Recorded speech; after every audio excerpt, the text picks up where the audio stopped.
your source for everything paranormal. Para X. The views expressed and the opinions given by the individual host and their guests do not necessarily reflect those of Para X, its affiliates, or its sponsors.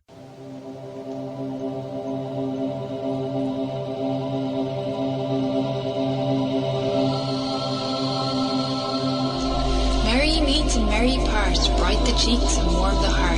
For tread the circle thrice about, to keep unwelcome spirits out. Bide within the law you must, in perfect love and perfect trust. Mind the threefold laws you should, 3 times bad and 3 times good. These 8 words the read fulfill, and ye harm none, do what ye will.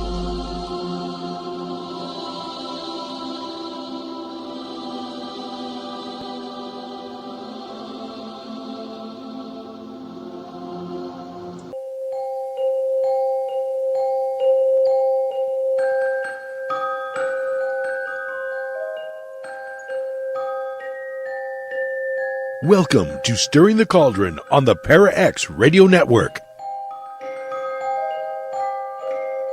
And now, here's your host, Marla Brooks. Hey, merry meet everybody, and welcome to Stirring the Cauldron. My guest tonight is Sterling Moon, and we'll be talking about her book, Talking to Spirits.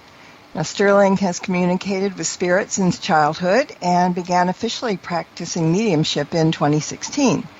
She's been reading tarot since 1995, and teaching divination skills since 2013. She's the house reader at Ritual Craft Metaphysical Shop and offers her skills online through her website. She also apprenticed under an internationally respected teacher and healer and spiritual worker of Swedish folk magic, whose name is not going to be pronounced by me because I can't, but Sterling can do it in just a minute. So if you're listening live in the Para X chat room, please feel free to ask her any questions or comments that you might have. And if you're not in the chat room and want to join us, we're over at paraxradionetwork.com. Okay, Sterling, I put 100 years on your age, but how do you pronounce your teacher's name? Well, so there's the American version, which I have gotten in the habit of using. So Johannes or Johannes Bjorn Gardbach. Oh, that's bad enough. The Swedish one has to be even worse. All right. Well, thank you for saying that. But, I want to say right off the bat that each chapter in the book would make a great show on its own. And maybe down the line we should do that once in a while. But tonight I've grabbed things that caught my eye. So we're going to be jumping around a bit. And by the end of the show, I'll probably be thinking that we haven't even scratched the surface, but we're going to give it hell trying. So your opening in the introduction of the book says we all walk in a haunted world. And I think I'm going to start out by saying that I believe that everybody does talk to spirits, whether they know it or not.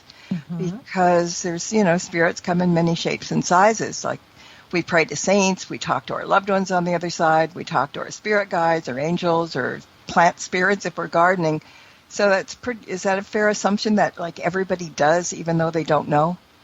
I think so, for sure. And then also too that, those are the spirits that we talk to, and then that doesn't even. Then with that, we also have to think about the spirits that are in the places that we are that maybe we're just not aware of. And, who knows who we're around all the time and we're just not, conscious of them. So it gives you a lot of thinking. There's a lot of layers there. It gives you a lot to think about. Well, and on that thing about thinking, okay, here comes a confession. If I'm alone and I do something stupid, I drop something or something, I say out loud what happened because I'm thinking that spirits are around there laughing or thinking I'm really jerky. So there's my confession for the day. Love it. I just want to, have my own back, I guess. Let me see. All right, yeah. So you've been communicating with spirits since childhood. So how did that all begin? Well, the very first memory that I have was of, kind of hearing something that I didn't seem to be connected to a living person was I live in Colorado, and my grandparents had a beautiful house in Morrison, Colorado, which is really close to where Red Rocks Amphitheater is. That's a place that a lot of people know. And I remember I was probably at about maybe like 4 or 5, and I heard a man cough in the basement, but my dad wasn't there, my uncle wasn't there, my granddaddy wasn't home. And so there was nobody that could have been. And I just remember getting that little, that little jolt of fear and running upstairs. But for me, it was, until, and I share this in my book, that for me, the big catalyst of like my mediumship gifts coming in was the birth of my son at the age of 36, or more specifically pregnancy, and one sadly pregnancy loss at 35, then the birth of my son. And that's where things really cracked open. But when I was younger, it was a lot of one-off experiences, which I think a lot of people have. You have that, maybe seeing like a shadow person, or like hearing something that's not connected to anything that's there. Or, I'm also a psych, I guess technically what I could call myself as a psychic medium. I sometimes struggle with that term still. And, but I'd have those little kind of one-off psychic moments of like knowing somebody's middle name and they hadn't told me, or knowing maybe a birthday or a birth month. And again, nobody has told me that. And so that was kind of my growing up until really I was in my 30s and a very grown woman. And then also, this is interesting. How did you learn, or how did learning the tarot provide a conduit for your, I can't even talk today, conduit for spirits to speak to you? Well, I think, there's so many different ways. I'm sure you know very, very well. There's so many different kinds of tarot readers. There's so many different ways to read the tarot, and there's so many different ways you can connect with that deck as a tool. And for me, I think that as for many of us, it's a big system to learn, and it takes so long to get comfortable with it to the point that it feels like a natural tool in your hand. And so I think I did what everyone does for probably the first 15 years that I was reading tarot was, trying to remember what the cards mean, trying to remember what the numbers of the cards mean, the way that the layouts work, diving back, in and out from my books, or later on, checking out the little websites that I like, where I could double check my card meanings. And for me, once I really started, I had so I'm not in my bio, I think that's an older version. I'm not a house reader at Ritual Craft anymore, but I rent an office there now. I've kind of like grown, I've grown up there a little bit. But when I was, that was like my first time like working in a really busy shop on a regular basis. And by that point I knew like the card meanings pretty well, and I, didn't need to look to the book or anything like that, but it still was a little bit mechanical until I got into a rhythm and a groove of reading for so many people, and then just realizing that the messages that were coming through sounded different for different people. And then I was like, wait a minute, those voices that they come through, those aren't like, that's not my inner voice, and they all sound different.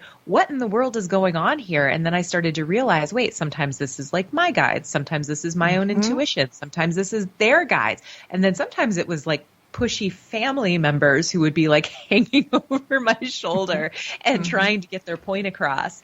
And so that was really when I started to realize, like, wait, I'm sitting with 9 people in a day, and the messages are coming through and they sound different, and the voices that they're coming through sound different. I really got to unpack what's going on. And then I'm a little bit of a slow learner sometimes. So that was really what it took for me to realize, wait, I think maybe there might be like a spirit connection here. So, and then it just kind of went from there. Well, I think people that are psychic mediums or whatever, sometimes use the tarot as a crutch. Or oracle deck, the same thing. And if they start to let it go, because you do, it happened to me too, that I found that I was hearing things in my head rather than what I'm seeing on the cards. And little by little, I kind of, took steps away, and it worked out fine. I still read, but not, like you said, not having to, what each card says, and it doesn't have the same meaning for the same person. I think we all have to grow and learn that, but I was just kind of for a while, and then somebody told me, he says, you're using the cards as a crutch, and you don't need to do that. Johannes, my very first lesson with him. Now, let me just paint the picture too. Like, so he's in Sweden, and so I used to have to get up at 4:40 in the morning every Wednesday for like 2 years to get, make it to my weekly lessons with him. And my very first meeting with him, he tells me, he's like, "Oh, you're a tarot reader." He says, "I sometimes use tarot cards when I'm feeling lazy." And I was like, "Hey, now," but I have to tell you, it's true, and I still love them. They're the most natural tool for me. But I feel like they almost like just they're more like reference points. And I tell my clients all the time, especially my clients who read tarot, I'll say, it's not so much about what the card means in a book. It's what I see when I look at it for you. So sorry, that went down a little rabbit hole there. No, but actually, And I think a lot of people think that they have to, if they're going to read tarot, that they can only know what the book says, the booklet that comes along with the deck, this is how to interpret the cards. And we have to have more of an open mind and trust ourselves. And that's not easy sometimes, but when it works, it works. Oh, it does. So, there are people who want to talk to spirits but don't know how, and others believe that they don't have the gift. So what do you tell people that it can't be done? I usually start by asking, well, have you tried? The answer is often no. And well, first of all, I teach, and I love teaching people how to bring mediumship into their lives, because it's all well and good to come and see someone like myself who does this work professionally. But I think that where it gets really wonderful is when this is just a part of your life and you incorporate it into your daily life. And so there's a lot of different ways that folks can start. I always do try to, like, as you pointed out, I try to bring in maybe the things that we do naturally. One of the things that many of us do, and we might not think of this as spirit communication, but the ways that we like talk with our animals and the way that we hear their messages back. I think there's a lot of correlations to, I'm talking to somebody who can't, they are not speaking the English language to me, and yet I am very, very conscious of what my dog is telling me through their body language, through their eyes, and just from what I feel from them. And sometimes you can take that a step further of like, okay, sometimes when maybe you have a parent who has passed away, and you come home and you're just like, damn, I really wish I could talk to my dad right now. Well, a lot of us will have that feeling of, we do talk to our dad out loud. Dad, if you can hear me, I really wish that you were here, and I feel like you would know what to say. And it's sometimes teaching ourselves how to look for, then that song comes on, you turn on the TV and there's this song playing on a commercial that has that message, or you're maybe out on the street and you look down and there's like a scrap of paper that has like something something that is meaningful for you. You find a feather and you're picking up what I'm laying down. And so it's about learning how to teach yourself to see those things. And then there's all kinds of fun exercises that you can layer on. So one of my first lessons that I was taught when I was studying with Johannes was scanning photographs for, and we do this. So trolldom is the type of, that's kind of the umbrella term for the type of folk magic that I learned from him and that I practice. And so in trolldom, we kind of learn how to scan photographs. We read photographs for the presence of spirits. We can read them for curses. We can read them for a whole bunch of things. But one of the things that I love teaching my students to do is take a look at this picture and take a look. Are there spirits with a positive influence here? Are there spirits of the human dead here? Are there spirits with a negative influence here? And just notice what you get. And then I especially love it when I can show them a picture of a place that I know some of the history on. I get them to tell me what they get, and then I report back what I know about the place. And it's always it's seeing people's faces light up when they hit on something that I can validate. It's like a really great moment as a teacher. But so those are some of the things that you can try and do. Yeah. Well, in the book, you talk about the 4 primary influences, and that you do in your teaching. Can you explain that a little bit? Absolutely. Well, I've already touched on one of them, which is my studies in trolldom and in folk magic. Mm-hmm. And the thing that I love about trolldom is that, for us, it's not, I'm coming at this as an American, coming at it from a very specific, I started studying trolldom because I really was intrigued by the way that they approached the spirit world, where it's like this, spirits are a part of life. It's normal and it's natural, and we can deal with this in a non-fussy way. And so there's a lot of kind of folk remedies that I incorporate from my studies in trolldom and also other folk magic traditions that I've had the blessing of just learning about and finding wonderful teachers and mentors through. Then there's also just the classic mediumship techniques, which is, learning about how to hold an old-fashioned seance and then modernizing it, figuring out how to have a virtual seance, right? Because we're sitting together in spirit, we're sitting together in spirit. We don't need to be in a room together. Learning about the clair senses. So clairvoyance, clairgustance, all of those things. And then I also, paranormal investigation strategies have been something that I have found incredibly helpful. My family, I never say that people will say, oh, you're a paranormal investigator. I'm like, well, I like to think of myself more as like a paranormal explorer or a tootler. A paranormal tootler.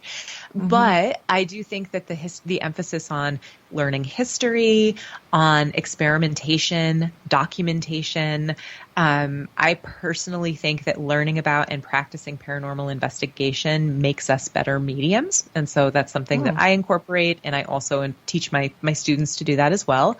And then also just learning to listen to yourself, learning about because we're all different. You probably know the really famous psychic medium, Michelle Belanger.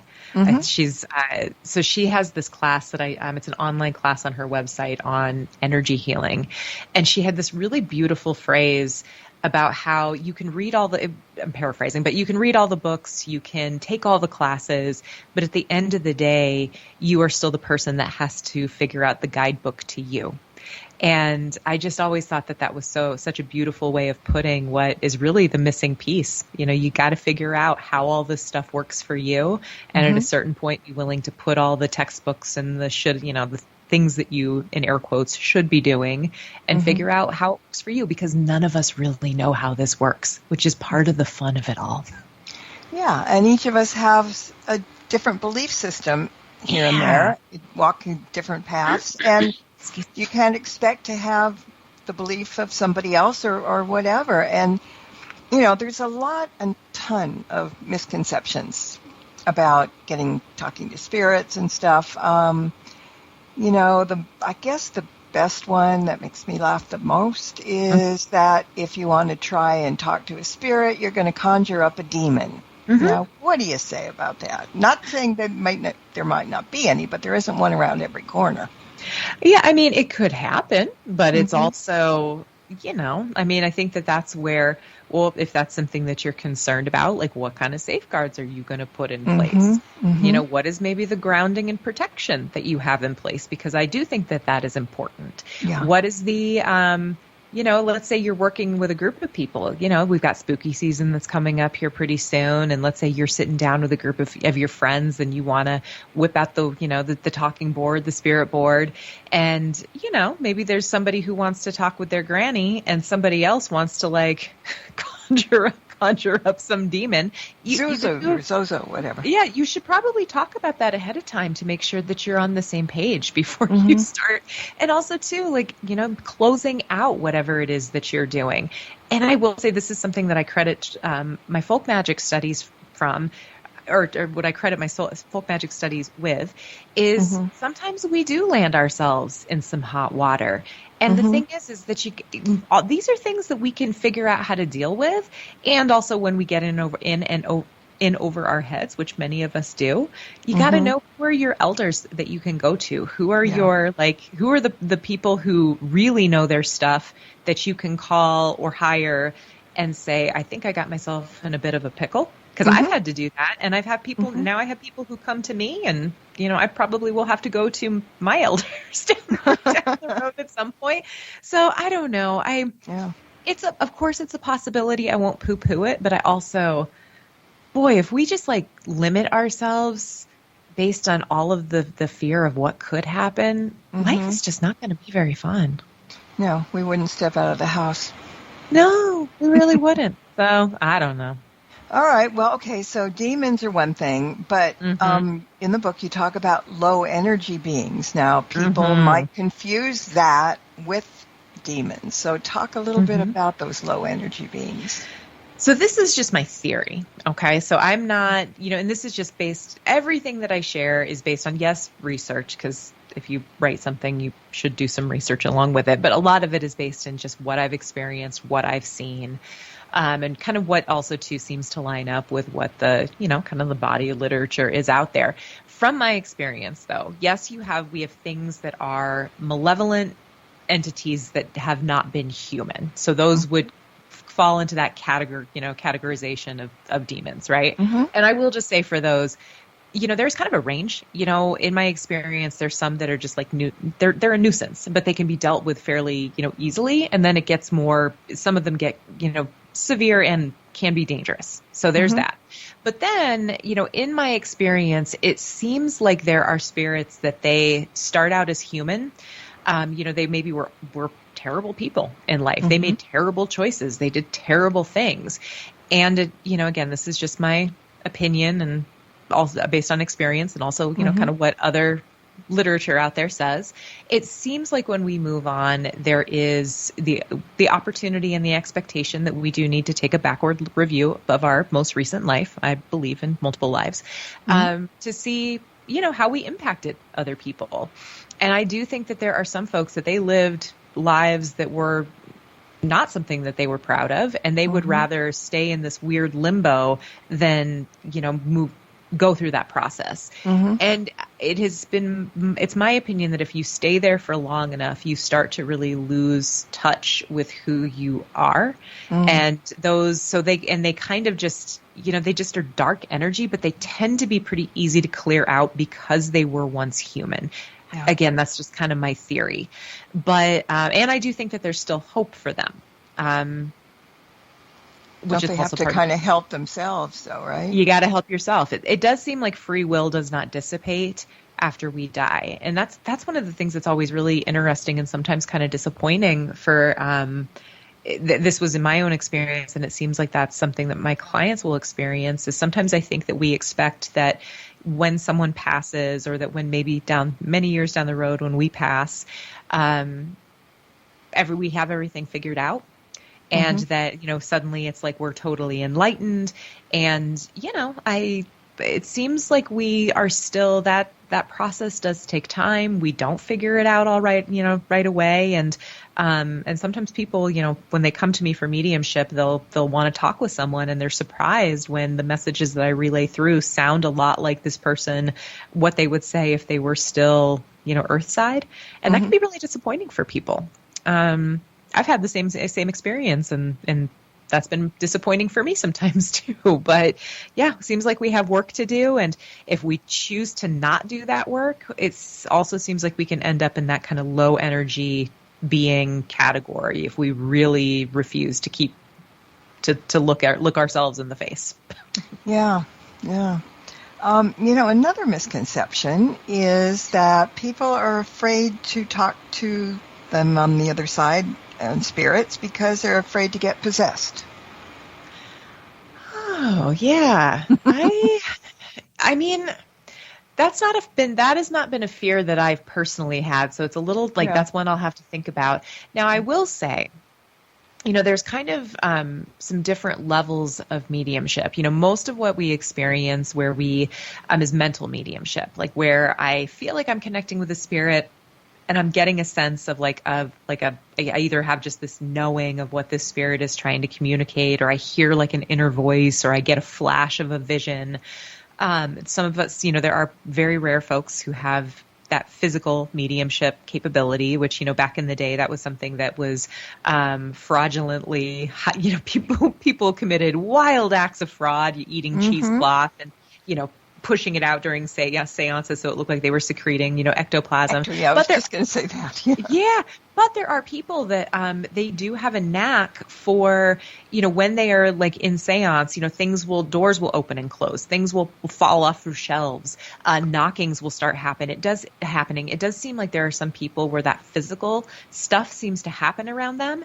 And then there are people who are natural trance mediums. And I feel very blessed that I have a pretty good, I can purposefully go into a light trance, but I do know some folks who they will go into full trance. Like, I don't know if you've ever seen some of the video footage of the trance mediums that worked with Hans Holzer. He was like a pioneering parapsychologist back in the day, and he would work with some really talented mediums, and they would go into full trances where they would have to have somebody pull them out. I've met a few people who have that, and so for folks who have that capability, that seems legit. Like, if you don't have any control over someone who will come in and kind of ride your own, ride your body is what they call it in some magical traditions. Yeah, I can see that might be something to be scared of. But for the general population, you do have the ability to shut things down at any point. You just say, this is too much. You're getting too close. But yeah, I don't think that you're not going to get possessed if you just do like a little like light reaching out to talk to your grandma who you miss, like on maybe the anniversary of her death or her birthday. That's just my opinion, though. Who knows? Yeah, I mean, it's a friend of mine I do a show with him every so often, the Reverend Witt show, and he goes into full trance. And for a couple of years, we did live seances on the air. And he would, he said, look, there's a safety word, blah, blah, blah. Yeah. I said, well, shoot, what am I going to do? I'm not there. Tell your wife to hang around, or something. But, it was really funny because, he had people come through, and one was a very angry, oh my God. I thought I was talking to the devil himself, if I believed that there was a devil. Yeah, and it was really interesting because after the first seance, he came through, he said, come back, whatever. And after the show, he told me that when he came back out of it, he was like drooling on his keyboard. I mean, he was so much in it. And I kind of laughed because I got a mental picture of it. But, yeah, there are all types. And then one of my mentors was a psychic medium who was pretty famous way back when. He was psychic to the stars, Kenny Kingston. And he would, sit there and talk and stuff. And a couple of times we did seances, and I saw him go into trance, and I saw his face change, and, but usually when we were just doing it for regular stuff, he would just do a light trance. A light trance. He didn't want to go full in. And I think that's kind of what I strive for and what I try to encourage people to practice with, unless you are one of those kind of rarer folks where you drop in and you don't have a lot of control. I will say for the folks that I meet who that is their experience, I tend to refer people to study somewhere like the Arthur Findlay College in the UK. Yeah. They have online, they have online classes now. And I mean, there seems like there's a lot of resources there for folks who have those abilities. But for most of us, for me, it's been this process of kind of trying to fine tune the think of it as like a volume control knob. I want to turn up the volume. And sometimes I'm in situations where I feel like there's enough trust and rapport where I can kind of take that back seat and I can let, I have one client who I just adore who will come in to see me maybe like every year to year and a half to talk with his father. And his father is the nicest person that you can imagine. Everybody, like people living, love this man. Like, he's just a nice person. And so there's been a couple times where the client has had very like specific questions where I can't, I've kind of been like, okay, you can kind of take the wheel for a minute to just get your answer across. But I don't do that for everyone. So, yeah, for your friend, see, that sounds very intense and kind of scary. Like, I imagine that's kind of, that must be weird, just coming out of it and realizing you drooled all over your keyboard. Well, he laughed about it. That's good. I'm glad he has a sense of humor. You kind of have to with this stuff. Well, he's not a wimp. So, and about everything, he's, never mind. We'll talk about him some other time. Okay, sorry. It's just kind of interesting because, and Kenny Kingston used to sing a hymn, and that put him into trance. Oh, cool. Which was neat to start off with sounds like that, like in the garden or something. And it just kind of set a good tone. And I love that. Yeah. But I have to say that when I did see him in trance and his face change, yes. I didn't expect it. I mean, that was the first time. And I was just looking and all of a sudden it was a woman's face, and I'm thinking, pinch yourself, you're not, making this up. But, we laughed about it later. But everybody has their own way of doing it, and like in anything, you have to do what you think is comfortable for yourself. Absolutely. Yeah. And also just push the envelope just a little, because it's fun and interesting, and why not? Yeah, exactly. Well, what's not fun and interesting is that we're going to take a break right now. Yes. So everybody stay put, and we'll be back in about 2 minutes. There's more Stirring the Cauldron with Marla Brooks right after these important messages. I was in the hospital with my son for 18 months. When he got injured, I wasn't prepared, but I knew I had to be strong. When I was told about John's injury, I was in complete shock. I just remember rushing into his room and giving him a big hug and letting him know I was there.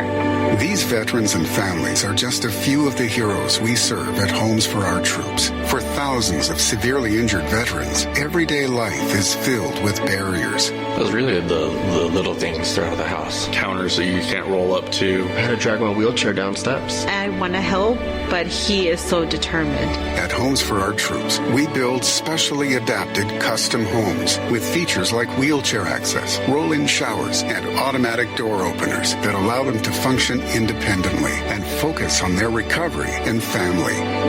This house is freedom. It's hope. It's a new beginning. This house has given me my family back. To learn more, visit hfotusa.org. Throughout time, events have occurred that have shaped human history. Spirit voices from the past have many stories to tell, and for the past several years, channelers Barry and Connie Strom have been conducting live channeling sessions and relaying those stories and messages from those on the other side. We invite you to tune in to Barry and Connie's new show, Channeling History, on the Para X Radio Network, every Sunday night at 9 p.m. Eastern, as they relate the messages of those voices from the past. The ones who have witnessed history firsthand, and those who have made history themselves.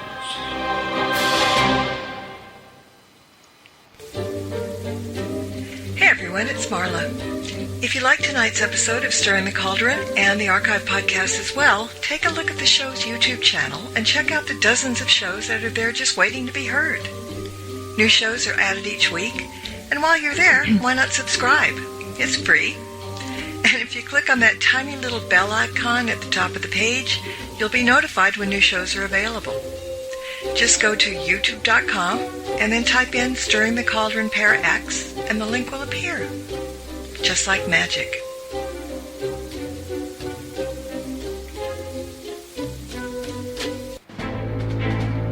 Welcome back to Stirring the Cauldron. Once again, here's your host, Marla Brooks.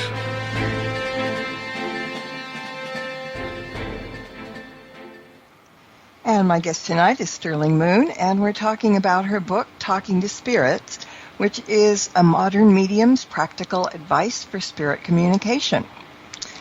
Let's talk about some deities and higher beings right now, because are they more difficult to communicate with than human spirits?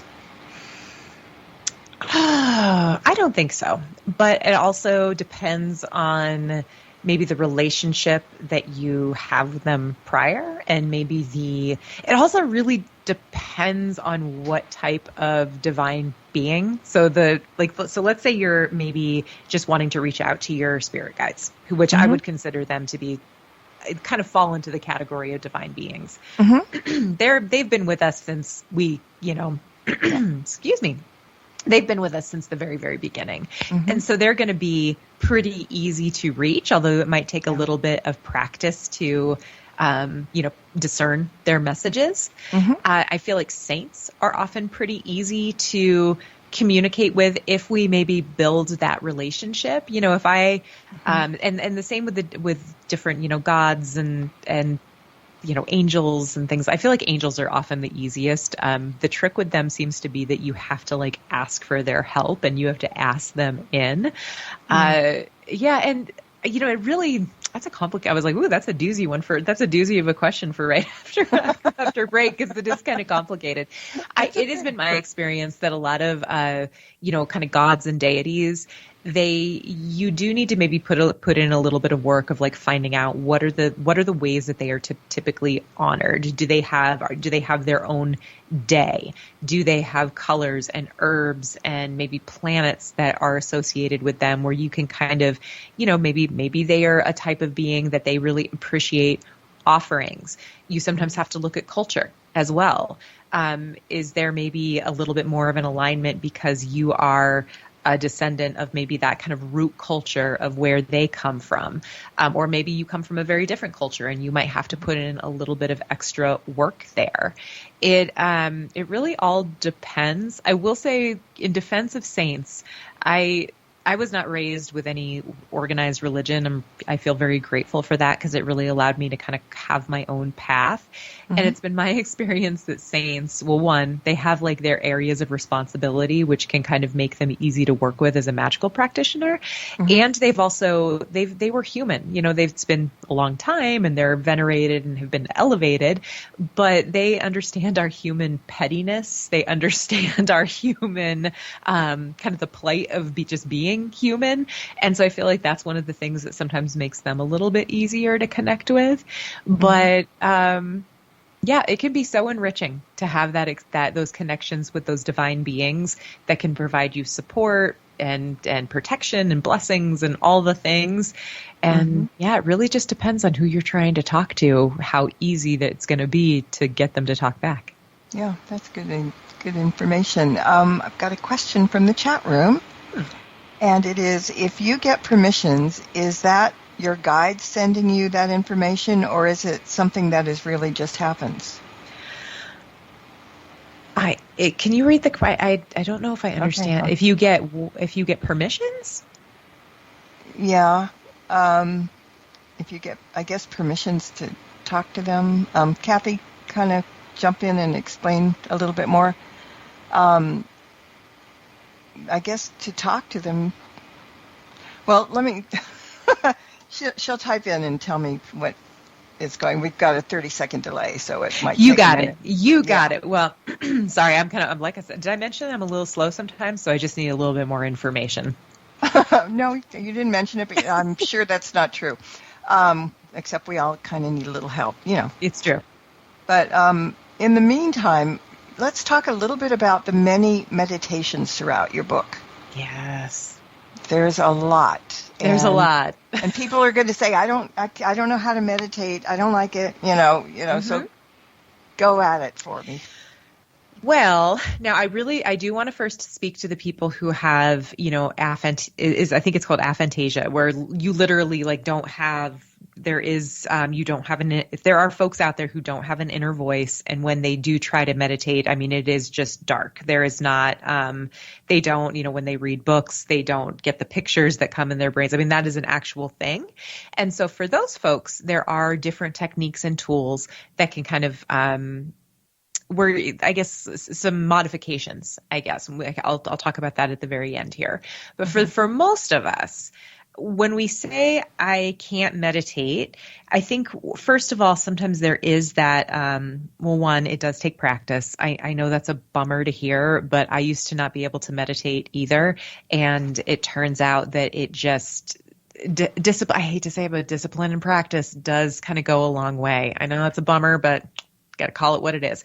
And for me, one of the things that I realized I was not great at first was the type of meditation where I let my mind go blank and I'm trying to kind of just like empty out, because that is a form of meditation. For me, the sweet spot was what I initially started thinking of as like traveling or journeying meditations. And that's visualizations. And so, and I the way that I like to think of it is for folks who are like, I can't do that.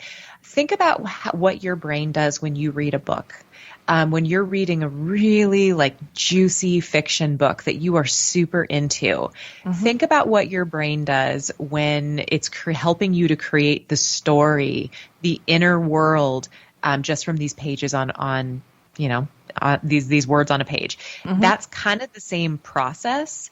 And, I wish there were, I'm a very visualization heavy teacher. I'm a very visualization heavy worker, but part of it is because that's just, there's always going to come a day where we don't have our candles. We don't have our pendulums. We don't have our tarot cards or our dowsing rods or whatever, but we always have ourselves. And so that is one of when we were talking about how tarot cards can be used as a crutch, I see a lot of folks that will, particularly with like spiritual or like spirit or paranormal matters, they think, oh, I have to have my, my protective crystal or my pendant.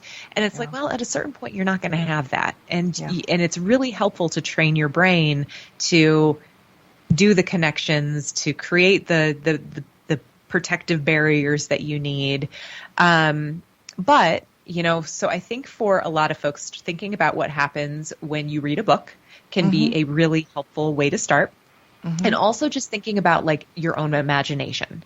When your imagination is starting to create like a story, whether it's a disaster fantasy or something really good, that's another, because I feel like sometimes our psychic senses and imagination are very similar muscles.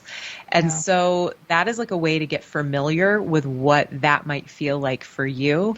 And I will say for folks who maybe pick up my book, hopefully at some point it will become an audiobook and this will be a little bit easier, but record yourself like reading out the meditations, because for some folks listening and just kind of going into the, listening to your own voice, walking you through the steps, that can be really helpful too. And for folks who do have like, aren't able to meditate, saying the words out loud, like I see myself connecting with my, like basically speaking the words of the meditation out loud. Sometimes that can help. But yeah, there's modifications you can make, but we don't have time for all of them here. No, hopefully that's helpful. Just let everybody know that there are a lot of them and they're really good. Good. That's all I'm saying. Oh, thank you. All right. The question was, yes. She didn't mean to say permission. She spelled it wrong. Oh. So here, I'll give it to you again. If you get a premonition, is that your guide sending you that information, or is that something that just happens? I'm going to be tricky and say I think it depends, and I think it can be both. Sometimes, premonitions are tricky because I feel like they're so unpredictable, and the timing of when they come to pass is just bizarre. I've had things, for me, I used to say I've never had like, premonitions in dreams or prophetic dreams or anything until I realized that I've had a few, but they tend to not come to pass for at least like 6 months to a year. And that's kind of wild. I do think that sometimes our guides give us a heads up. I also am a believer that, our highest consciousness, there's a part of us that exists outside of our, earth side self, that, maybe is kind of where, maybe what we consider home, where our soul considers home. And so sometimes I do think that those premonitions and those heads up come from our own highest selves, or maybe also our subconscious, which is like our deepest knowing. So I think premonitions can come from a lot of places. And I would also say sometimes there's, loved ones on the other side, like, kinship, spirits that are, ancestors or family members or loved ones who they're like, holy smokes, this person is like this, either this really good thing has the potential to happen or this really bad thing has the potential to happen. I got to get this message across. And I think sometimes those those premonitions can be planted in our heads by other humans, spirits of the dead. So I know that's not like a clear answer, but none of this is clear because we don't know, and we won't know until, hopefully many years from now we are on the other side. And even then we probably are only going to get to see like a little piece of the puzzle. Yeah, and then we probably won't be able to tell anybody on the earth plane because I really think that they're not allowed to tell it enough that we want to hear. It seems like there are rules. Like I don't quite understand it, but it does seem like there are rules of what can and cannot be shared. Yep. Oh well. Yeah. Okay. Good. I'm glad you validated that. Because I'm thinking, oh no. All right. So let's talk about a minute about the age-old question: what happens when you die? And because you've asked that question to many who've passed over, and it wasn't exactly the same for everybody. So do you think that each experience differs because of our belief systems before we pass? Yeah, I do. I do think, and I think that maybe that might be the starting point, kind of like the at the risk of sounding flip, like the warmer upper, that maybe we kind of see something that is like what we're expecting to ease us in. But then, there's one of the things I'm really interested in is, of course I have my own experiences and, the spirits that I talk to, but I'm going down a rabbit hole recently of the case studies from like past life regressionists and what we hear from folks who've had death experiences and then they're brought back, or near death experiences, because it's just so interesting to see how many similarities there are. And of course you could say, oh, there's confirmation bias and, these stories just kind of get kicked down the, whatever. There's always ways you can like be skeptical and kind of ruin the party. But it does seem like, maybe we are presented with something that we are expecting and that is familiar. And often that incorporates seeing someone familiar, might be from this life, might be from another life, but we recognize them once we have passed. We have the guides and teachers that we recognize that guide us through and bring us to wherever it is that's our home. It seems again like there's like that accountability process. It seems like there could be this, that there's like we're reunited with members of our soul group, other souls that are kind of like in that same level of learning that we're at, that maybe we have similar kind of life paths or lessons that we're trying to figure out before we can go on to maybe something a little bit more advanced. It's wild to think about. And I do always encourage anyone who's interested in mediumship to sit with those uncomfortable questions because for some people it's, they want to talk to spirits, but they're deeply uncomfortable with like talking about death. And I'm like, you kind of got to at least dip your toes in a little bit because you're specifically wanting to speak with spirits who have passed away. They're not on vacation, And so I encourage folks to often think about like, what do you think happens when you pass? And I have meditations and journal prompts and things like that throughout the book. But yeah, it is that age-old question, and it's a stumper, but there's a lot of theories out there. It's interesting. Yeah, and that's something that jumped in my face when I was looking at the book. Because you say some comfort with the subject of death is necessary if you're going to embrace the practice of spirit communication. So yeah, that's that's a good place to start, right? Yeah, and and some comfort is the best that we can do. Death stinks, but it's a part of life, and if you're going to be talking to spirits, it's a part of that process too. Yeah, and I think fear also keeps people from trying to do it, and they don't necessarily know what they're fearful of because we know that, hauntings and ghosts and, they'll scratch you and kick you and, whatever. So you kind of have to understand first that, and you said this before, you have to take control. If you don't like something, you say, get out of here, Exactly. And it's not as difficult as people think, but you just kind of have to change your thought processes in certain areas. Oh, absolutely. I think one of the best things that Johannes taught me was when I was dealing with a situation with a client that scared me. And it was someone that wanted to have my help with something that was kind of, that felt a little bit like like, oh my gosh, can I do this? And one of the things that he told me was, Sterling, when you start to feel like you're disempowered and you're starting to feel scared, pick up a glass of water and take a drink and then put it down. And then just think about how much effort it would take someone who doesn't have a body to do that. It would wipe them out for probably weeks. And, that was that first lesson of, always remembering that this world at least is our world. This world is made for the living. And at least here we've got the upper hand simply by virtue of being alive. And that can be an incredibly empowering place to go back to when you're scared.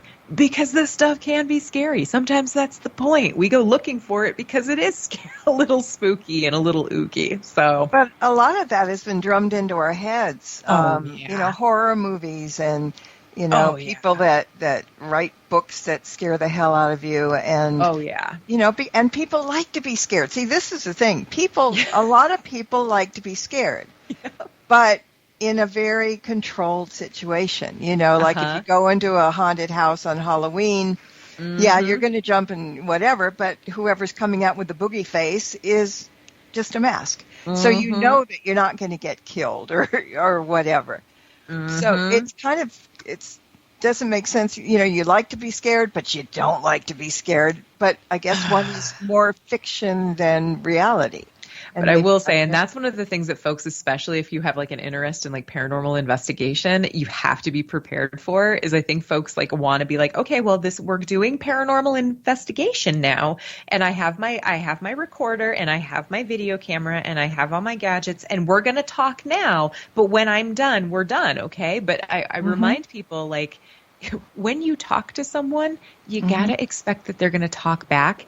And they're not always going to talk back in the way you want them to and in the time frame that you want them to. And so, and that sometimes doesn't sit well with people when maybe they have like, they're staying at a haunted place and like, well, we're done with the paranormal investigation, but now suddenly somebody's sitting on my bed at 3 a.m. Well, yeah, cool. And that's because you started a conversation and then you left before this person had a chance to say what they want to say. And so you got to give up a little element of control if you're going to do this stuff too. But again, that can be part of the fun. It is. And when we used to do it, and I always had a medium with me, my friend Victoria, and we would open a circle.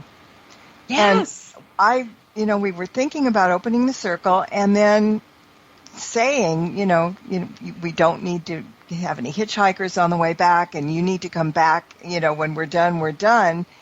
But it's also safe for you, for the spirits, because maybe we would rile somebody up that you didn't like in the other world. I mean, they're not all patting each other on the back and hugging, So we would make the circle as if that, if they need some comfort, they can get in the circle and they'll be safe there because we bless the circle and all that. Yeah. So that's kind of a neat way. And then, at the end, you close the circle. Exactly. And everything works. So, people do things different ways, but there are so many ways that you're not going to get frightened about or whatever. Somebody, if you clairaudient and all of a sudden you're on an investigation and somebody goes boo in your ear, you're going to jump and you're going to turn around and whatever, but it's I don't know, it's kind of an open mind and it's really kind of important to explore things if you want to. Now also you talk about beginning of a journey into mediumship, but I want to say that this book isn't just for beginners. Oh, well, thank you. I think, anybody that does any of this, it'll help, there's certain things in there that maybe you didn't think about or whatever, but, if you just think, oh, well, I'm just a beginner and this is ABC book. No, it's not. It's written that you can understand everything easily. It's written for anybody that can read it, but there's so many different things in there that really fascinating that just got me all over the place. And like appreciate I said, that. We're kind of getting towards the end in a way. And like I said in the beginning, there isn't so much things that have been left behind. But yeah, it's what can you do in an hour? You know how it goes. It's true. Well, especially when you've got, I mean, when you get two talkers together, we're going to talk, and that hour's going to go quick. Yes, and that's a blessing, because sometimes, people don't talk. And then, it drags, and it's kind of, creepy. I mean, Anyway, that's what fear is. Yeah, that's the thing. Being on the air and having somebody that really doesn't say much. But I've been blessed with really good guests, and I don't think, maybe way back in the beginning I had one or two that was like that, and I started to get flop sweat because I didn't know what to say. But otherwise, it's good. So, as I said, we're getting close to getting out of here. So I think you'd like to talk about, or I want you to talk about, your website information, what's going on over there, where people can find you, your things that helpful stuff, the whole thing. Yeah. Well, I mean, obviously, there's please, if this is interesting, please get a copy of the book. It's Talking to Spirits, A Modern Medium's Practical Advice for Spirit Communication, and it's published by Llewellyn Books.